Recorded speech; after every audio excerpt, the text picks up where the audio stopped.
I can have your attention here in the media center, we will go ahead and begin our post-Coors Light Pole Award qualifying for tomorrow's 49th annual Alabama 500. And we are joined by our second place qualifier, Chase Elliott, driver of the number 24 Napa Chevrolet for Hendrick Motorsports.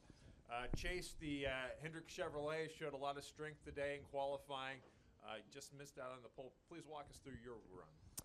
Yeah, luckily the qualifying stuff for these plate tracks have been good, really ever since I got over here. So it's been nice, and hopefully our cars drive good tomorrow. That's the main thing. So we'll see. Okay, we'll open up the floor for questions. If you have a question, please raise your hand. We will get a wireless microphone to you.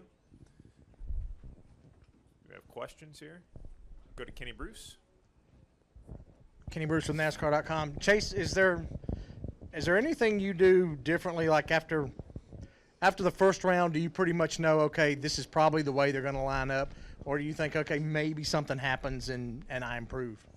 Yeah, I mean, we really should just have one round. I mean, we all go back out and pretty much run in the same place, give or take a couple small spots. So, if you are second, it's nice to second or third. It's nice to have a chance to go do it again. But at the same time, I don't really know that it's fully necessary. But again, that's the rules that we all play by, and they didn't change the result today a whole lot.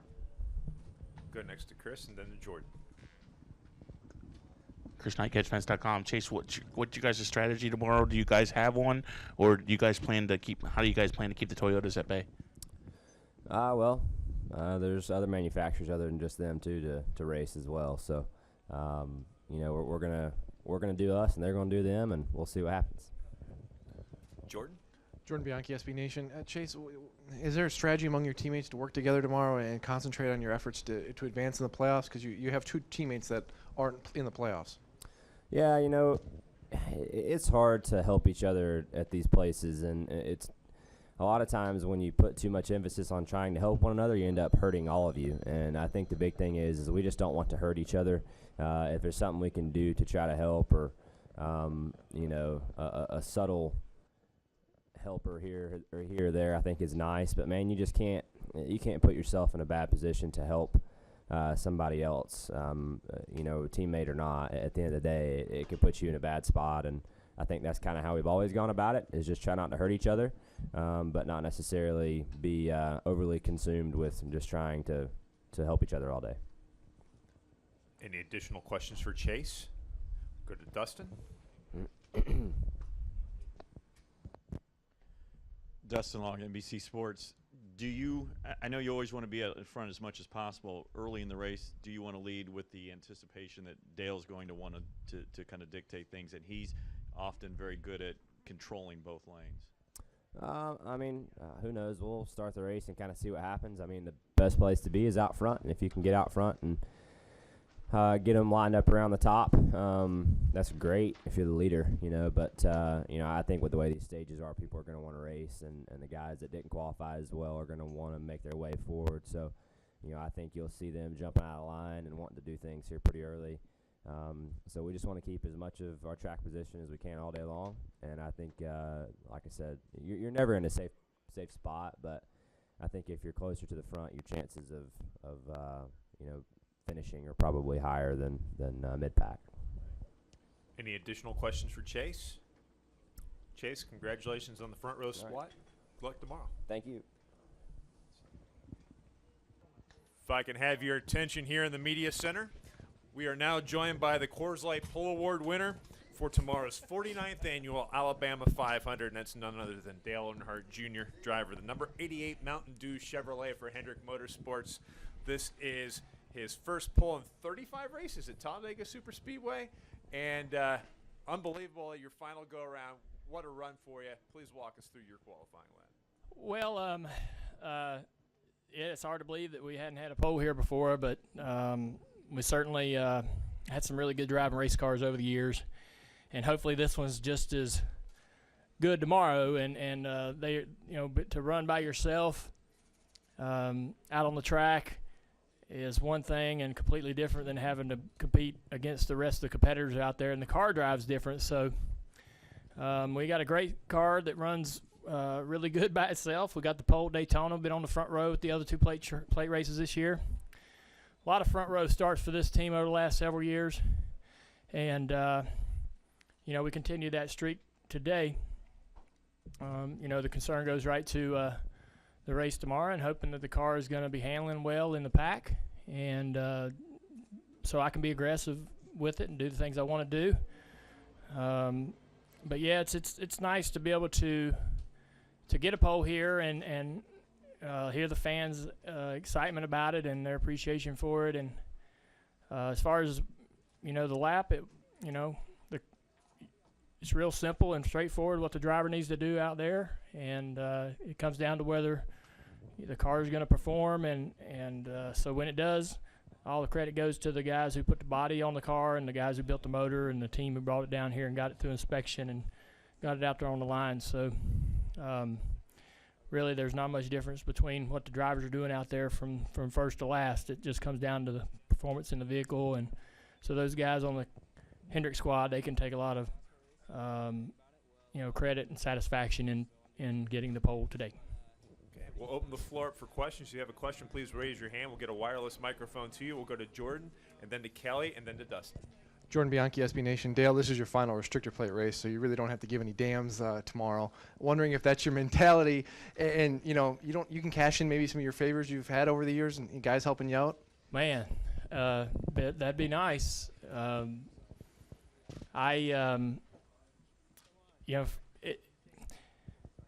It's hard to say exactly how that race is going to play out tomorrow. And back in the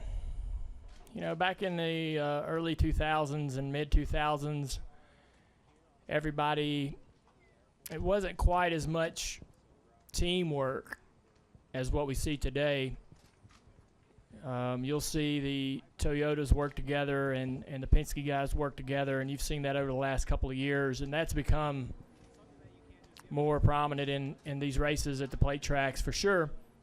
The stages also throw some new strategy into the mix, but I still, I like to help my teammates and want to when I can, and will.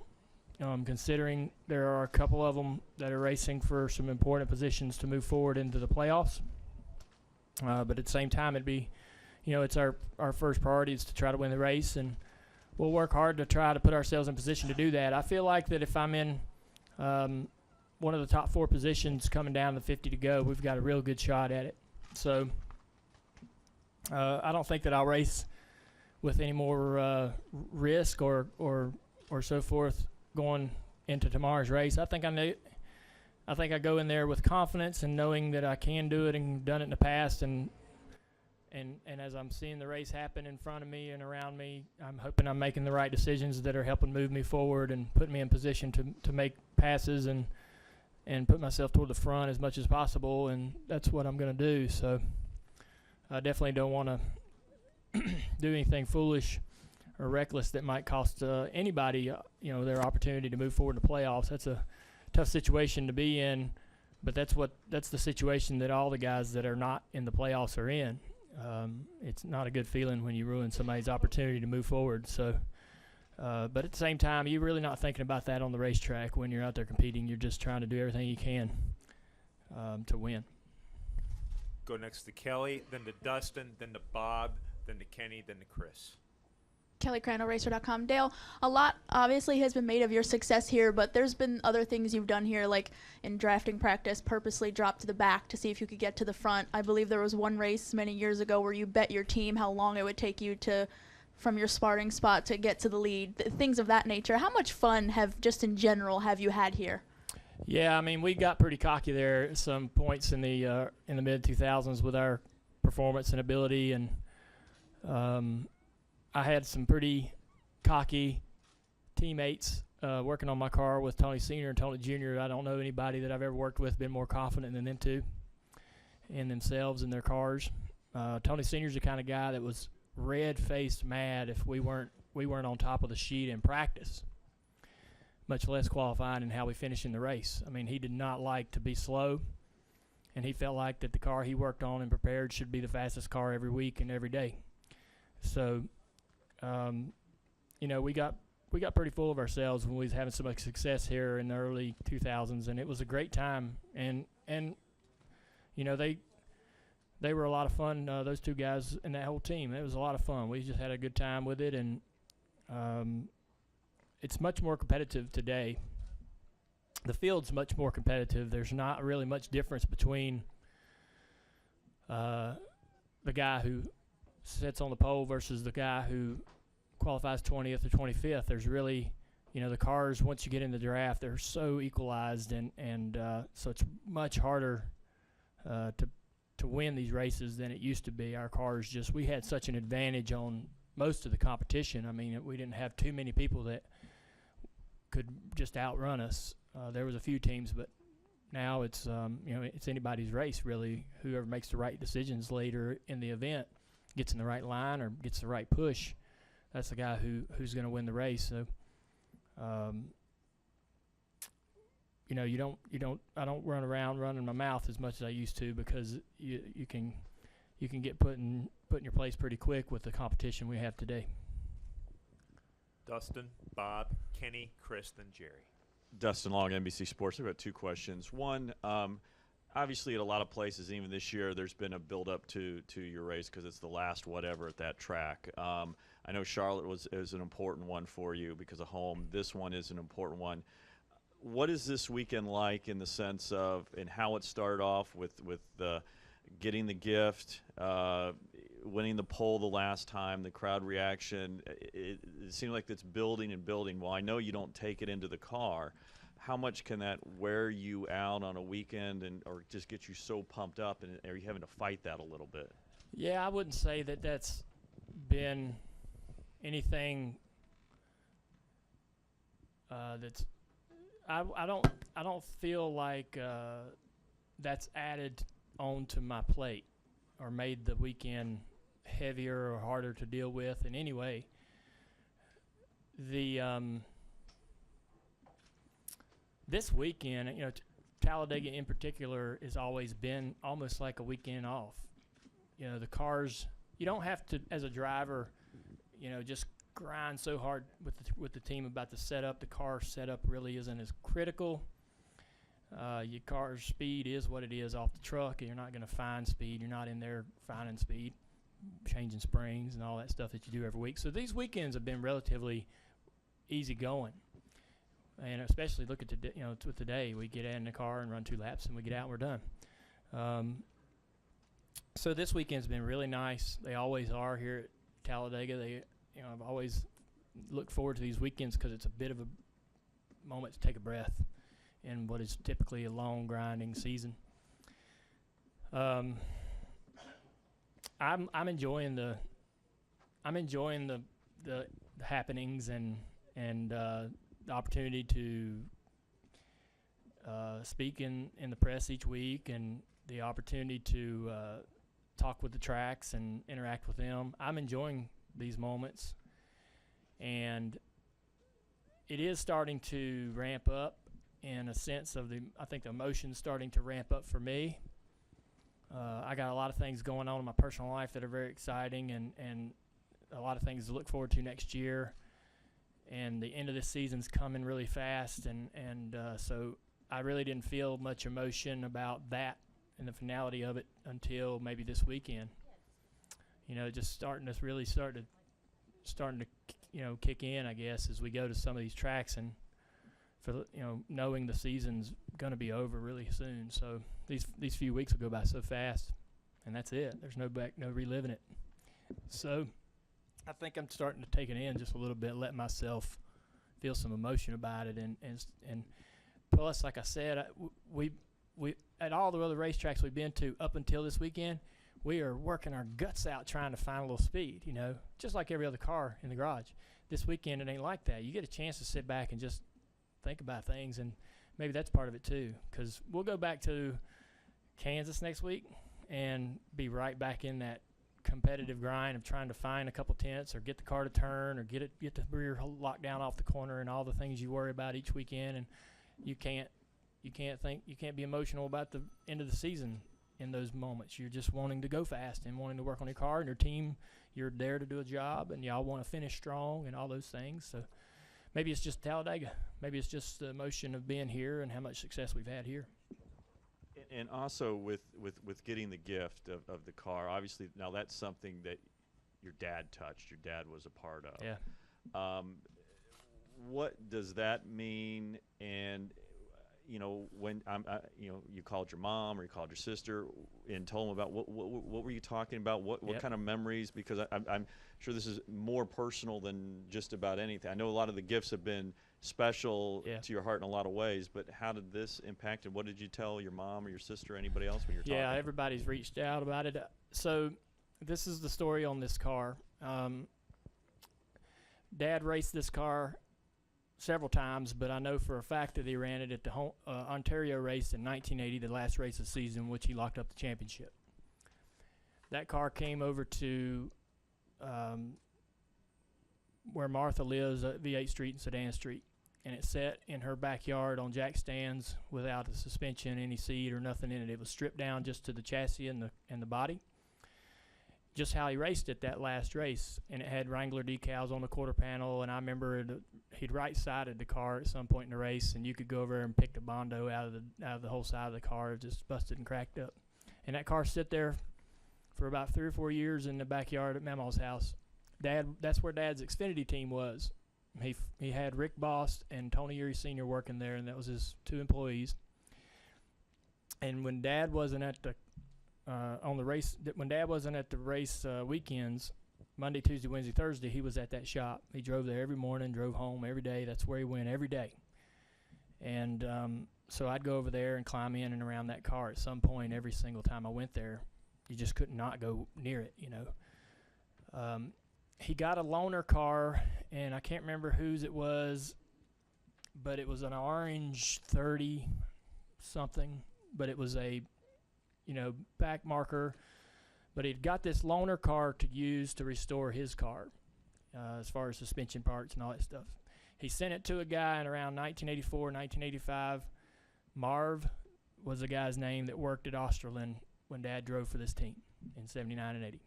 Dad sent it over there to this guy to get it restored with the intent for it to come down here to Talladega and go to the museum. So it got rebuilt and restored, sent straight to Talladega, and it's sat in that museum ever since I've been coming here as a kid.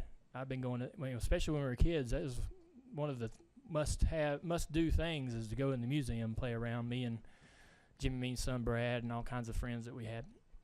And so, and to back all this up, I talked to Tony Sr. today, and I said, you were at that shop, and you remember, is my story correct? Because this is how I remember it. And he goes, yep, that's exactly where that car came from. And so that's the real car, which, a lot of these cars that you see might not be the car. They just paint it up like the car or so forth, but that's the car.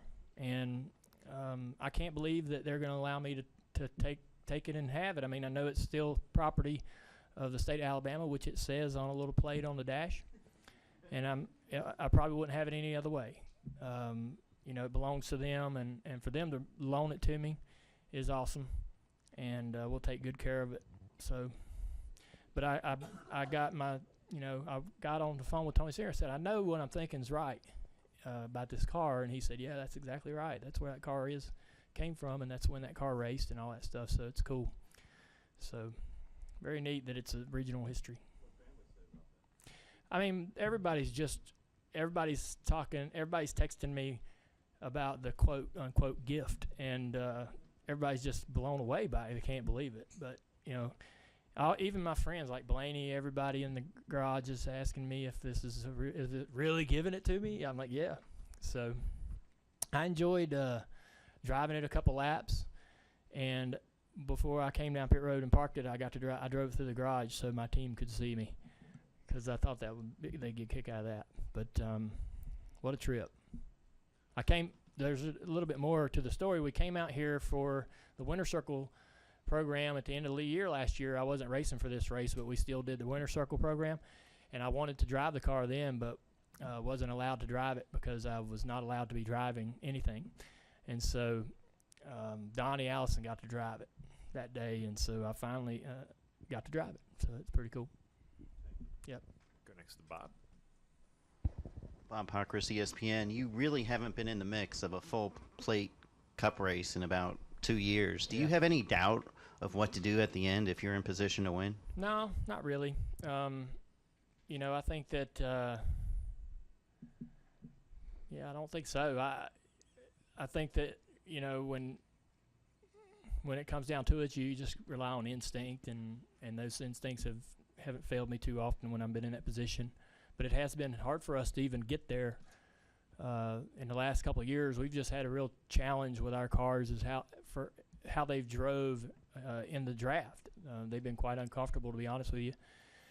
But this year they've improved, and I thought we had a pretty good car in both Daytona races. We got into an accident there late in the July race, but had worked our way up toward the front several times, fighting through adversity and so forth. But I think you just got to be aggressive. You can't be afraid to make that move you need to make, no matter how early or mid part of the race. You can't wait around and just hope that it's going to play out for you. You can't just try to be smart and safe all day and just assume you're going to be up at the front when it matters, because somebody else is going to work all day long to be there, and they'll be there, not you. So I know that from the drop of the green, you have to be aggressive and work hard and take every opportunity given to you, and try to, you got to hang on to that track position all day. You can't be casual about that. Go next to Kenny, then to Chris, then to Jerry, and then we'll wrap up in the press box. Kenny Bruce with NASCAR.com. Dale, have you gotten any indication whatsoever of how this car might handle in traffic? And after your first round run out there, did you feel sort of confident that you might be able to win the pole? Well, I know that, I felt good confidence that even before we ran our lap in the first round that, we sat on the pole at Daytona, I thought, and we've been on the front row both times at Daytona and Talladega this year, and last year we was on the front row several times. So I thought we'd be up front. I thought we had a shot at the pole, but I wasn't real sure. We ran yesterday in practice. The first couple laps, the car was nice. It got a little bit light in the back in some situations. And it really depends on where the cars are around you. And so in certain situations, I didn't like some things, so we went to work on it and made some adjustments, and then we got to run again, but not quite in the same scenario. The car drives great by itself running 51 second laps or 50 whatever. But when you run a 49 or a 48 and you got guys all around you, doors and stuff, that moves the car and pulls and tugs on the car when guys are around you. So trying to get it comfortable to where you can be aggressive with the wheel and drive it like you need to and side draft real hard. If it's wandering around on the straightaways and stuff, you can't get up there and side draft guys. You're afraid you're going to hit them, or them hit you. But if you get it driving real sharp and the steering real sharp, and so you can be aggressive with it, that's what we're trying to achieve. We've been struggling with that ever since we got rid of our car that we had in 2015 that was so strong. We just had a hard time with our cars. When my main complaint is that when we're in some situations, the right front gets real positive and the car tries to spin out. I spun out off of 2 by myself at this race sometime in 2016. I spun out in the Daytona 500 off of turn 4 same year. Bowman spun out here last year in the tri-oval. I mean, our cars have just been super loose in the pack, and we've been fighting that. And when they're handling like that, and it's on the verge of spinning out all the time, it's hard to be aggressive. It's hard to do the things you need to do to move forward. You're just trying not to crash or get yourself in a bad position. So trying to get rid of that, and I didn't have that in Daytona in July. So I'm hoping that we made some gains. Chris? ChrisKnight@Twins.com. Dale, the fans on Twitter kind of said that when you win a pole and they're there at the racetrack, it gives them goosebumps. So I'm just wondering what it's like for you as a driver. What do you feel when you just hear that roar and you don't? Yeah. The team tells you, or you hear it from the fans before you hear it from the team, and then I have a follow-up. Same thing. I got chills just standing there at the car when they put us on the big screen and the fans reacting to seeing that gives me chills because, I mean, I don't win a lot of poles, but anytime you hear that kind of support and you got that many people really happy to see what you've done or what you've been part of, it just gives you chills. It's hard to explain, but it's a really good feeling. Very motivating. because that I don't know that you need reminders, but it's good to hear that support, and it really sticks with you when you go into the race the next day, and that's what they're here for. They're here to cheer, and they want to see you take the lead. They want something to cheer for. They want more and more and more, and so it's very motivating. Do you think that you can convince Amy to maybe give you another shot to run the Clash, or is that dead in the water? That's a bit dead in the water right now, but and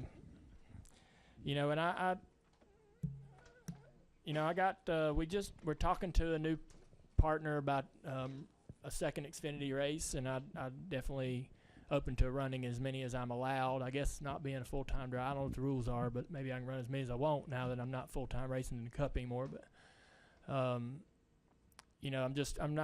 don't know how long that leash is, so we'll just see. But I'm pretty good with whatever she wants, to be honest with you. Jerry? Jerry Jordan, KickingTheTires.net and PRN.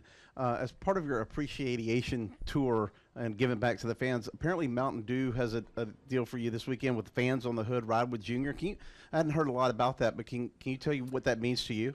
Yeah, there's 50-some thousand, 54,000 names on the whole car, and they're all around the side, the back bumper, they're all over it. And we've had this program. Apparently we didn't advertise it too well, but we've had this program all year long, promoting fans to sign up to ride on the cars. So it's pretty cool. There's names all over it, and I've been getting. I see in my timeline where they've either signed up to be on the car, or that they can go to the website and see where their name is actually located. And so I've been seeing that all day today, and it's really cool. They're really they're jazzed, and that energy is good energy, man. It's made the weekend a lot more enjoyable. Go upstairs to the press box. LeeSpencerMotorsport.com to kind of follow up on Chris's deal, because I watched the whole Victory Lane thing from up here. What was it like just to savor that last moment with the 88 team? Because we hope that we hope that there's other polls or whatever, but if this is the last time, how are you going to remember that moment? Yeah, I think that I don't know whether they really understand how precious those opportunities are, and they're all a little bit younger than I am, and ever since around 2000, and really ever since I kind of got my second chance and started winning again, I made the most out of those opportunities when we would go to Victory Lane and so forth, to celebrate it and enjoy it, and be wear it on your sleeve kind of thing. So but they're a little younger, and they don't realize that how rare those moments are, and how more rare and less often they'll have those opportunities as they get older. And you also never know when it's your last opportunity to celebrate that. So yeah, I hope there's more polls and opportunities to win races and so forth, but you just you don't assume that. And certainly when we went through our struggles in 09 and 10 or whatever, 2011, it certainly helped me. Once we started winning again, I was like, I can't express how much I appreciate this, to be able to be in Victory Lane and celebrate wins and things like that. So we never let any of them slip by without celebrating them pretty hard. So but I watched those guys in Victory Lane today, and they're just they sort of they're reserved, and they don't like a lot of credit, and they don't like the spotlight on them. But at a place like Talladega, they're the ones that make it happen. So I made sure to tell them in Victory Lane to get up front and get your picture made and have fun. So, additional questions from the press box? Well, Dale. Yep. Congratulations on your 15th pole in the Monster Energy NASCAR Cup Series, and good luck tomorrow, bud. Thank you. Yep.